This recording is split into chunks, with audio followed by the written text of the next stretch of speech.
Hi, this is Dr. Paul. We're talking with Dr. Garrett Bode, chiropractic physician right here in Oldsmar, Florida. And the topic we're talking about today is how Dr. Bode helps spinal disc herniations. And Dr. Bode, you see quite a few spinal disc injuries, don't you? Absolutely. It's one of the most common things we see here at the office. Now, let me ask you, first of all, when somebody injures their disc, what exactly happens?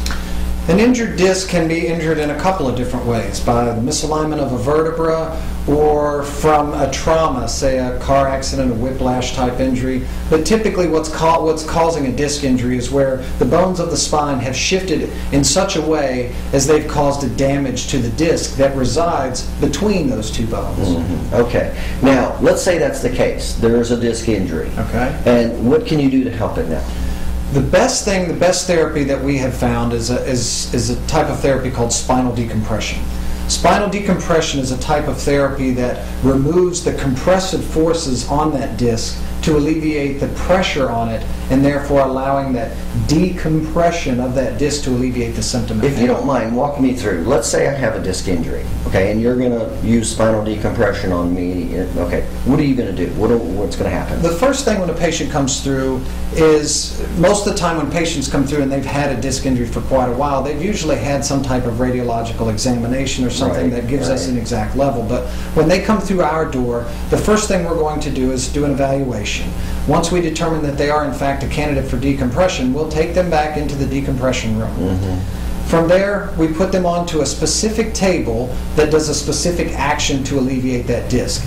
With decompression, what you're actually doing is pulling the spine apart in an axial position. Meaning, if you were using me as an example, it would be like pulling my head upward and pulling my waist downward. Okay. Let's say I have the disc injury. How are you going to do that?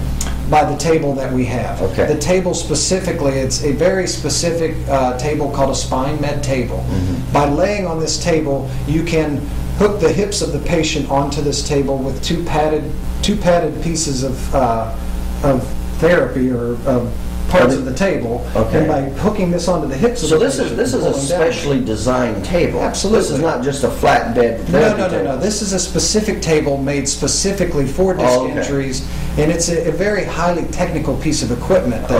So let me understand. Am I laying face up or face down? You're laying face up. Okay, I'm face up, and I've got the support at my hips. Mm-hmm. Okay. Now you have another strap that goes around the top of you. Okay. That point is to hold you in place, while the port that's on your hips, or the part that's on your hips, pulls downward. Okay. And by doing so, the top body is held in position, but the lower half of the body is being pulled downward. Okay. And in doing so, you take the pressure that is squeezing that disc together, creating all of that pain, and as you pull it apart, it gently pulls apart to alleviate that. I was going to say, this is slow and easy, isn't it? Very slow and easy. Most of the patients, when we put on decompression, I go back to bring them off the table. Most of them are completely asleep because they're so relaxed. Mm-hmm. By pulling apart that table, and it does pull very gently, but by pulling apart, it alleviates that severe pain that patient is in, and helps to give them a more sense of relaxation and relief. Now, how do you know how much pressure to use to open that disc injury up? How much? There's a specific protocol for the table that we have. There are different types of decompression tables. When we purchased our table, we wanted to make sure that we found the table that we felt had not only the best technique, but also the latest technology that would give our patient the best chance for help. But in doing so, to determine how much weight, it's based upon the patient itself. And typical protocol is to take the patient's total weight, divide it by 4, and subtract 10 pounds. That's your starting weight. Okay. So if you have a 200-pound man, you divide that by 4. I got you. Take away. So that's where you kind of the start. And that's correct. And then go from there. Okay. Now let's say something goes wrong on the table. I don't like it. What happens? Every patient, when we put them on the table, they are left in the room by themselves on the table, but they are left with one very specific thing, and that is a kill switch. If anything on the table during the treatment begins to become uncomfortable or gets to the point where the patient feels it's not right, they can stop it themselves by simply hitting that button. It immediately shuts off that table without any further action at all. Does that happen very much? Do patients actually... Most of the time, patients, when I go back there, if they've hit the kill switch, they apologize. Oh, doc, I'm sorry, I hit the button on accident. Oh, okay. I've yet to have anyone push it because they were actually having discomfort. So it is a very comfortable procedure. Absolutely. It's not only is it comfortable, but it's relieving the symptom while they're on there. So it's, and for a lot of patients, if you've had a disc injury, you know that unrelenting, constant pain. When you get any relief, most of the patients, I'm fighting to pull off of the table. No, leave me here. So, well, that brings the next obvious question. When they come off to the table, wouldn't it just go back to where it was?